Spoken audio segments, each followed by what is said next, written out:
Magandang araw sa inyong lahat dyan, mga idol. For today's video, gagawa tayo ng haircut full video.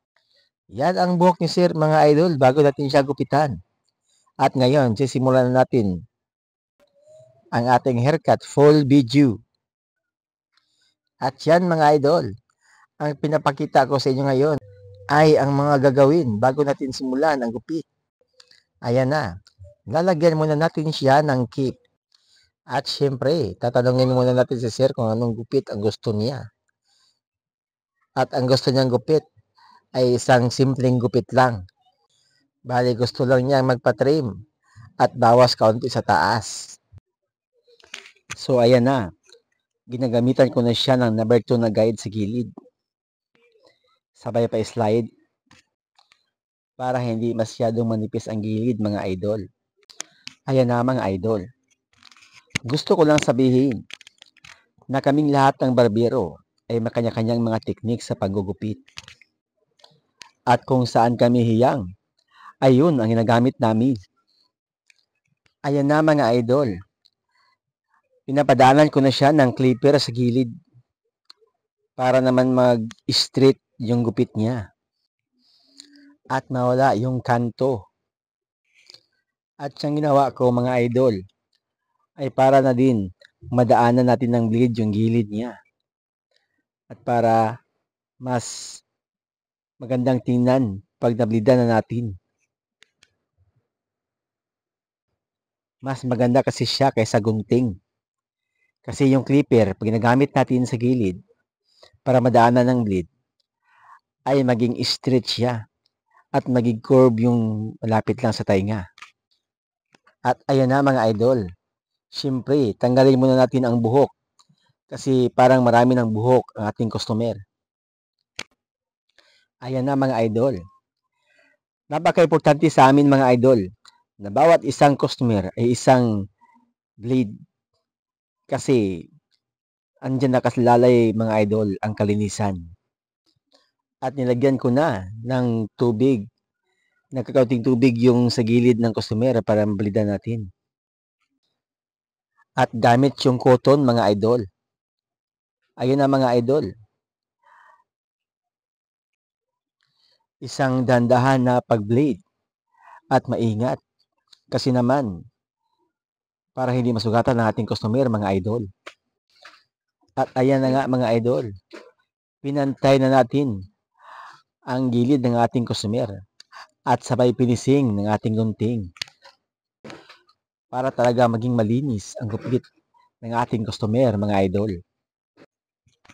At pagkatapos natin sa gilid, ayan na. Kukuha naman tayo ng kaunting trim sa taas kasi yan sabi ng customer, mga idol. Kahit kunting trim lang sa taas, mga idol, kasi request ng ating customer. At una, ginunting muna natin ang kanyang buhok. Pauna sa gilid sa taas. Pinantayan muna natin ang buhok ng ating customer, mga idol. Para naman makunan natin kung gaano kalaki ang ating kinukuha sa kanyang buhok para maging pantay lang siya. Yan lamang ang aking pagkuha, mga idol. Simpleng gupit lang ang ginawa natin. Yung gupit na hindi masyadong mahirap tingnan, mga idol. Ayan na nga. Dahan-dahan habang mapatay natin ang lahat ng buhok ng customer. At siya na. So, ginagamitan natin siya ng tining scissor, mga idol. Pero kunting-kunti ang talaga ang aking binawas. At sabay texture sa gilid ng customer. Diyan sa dulo lang. Kasi para hindi maging pantay tingnan yung sa gilid at sa dulo ng buhok ng ating customer. Yan lang ang aking mag-process, mga idol. So, simpleng-simple lang. So, ayan na, mga idol. Siyempre, pinapakita natin sa customer kung okay lang ba sa kanya yung gupit niya, mga idol. At ayan na nga. Tapos natin siyang shampoohan. Ayan na. So, i-blower na natin ang ating customer, mga idol.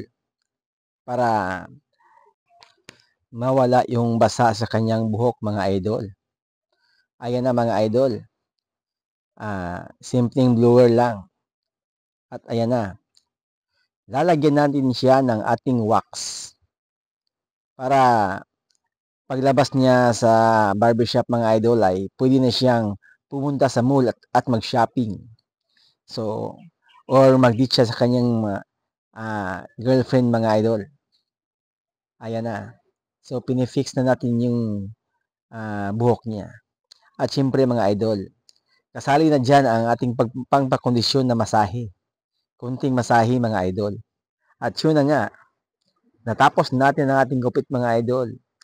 Ayan na. So, simpleng gupit lang mga idol. Trim lang, konting bawas sa taas at sa gilid. At ayan na mga idol. So, satisfied naman ang ating customer sa ating ginawa. So, isang ganyang ngiti ng ating customer mga idol ay napakalaking saya na natin. So, salamat sa customer at sa inyong lahat.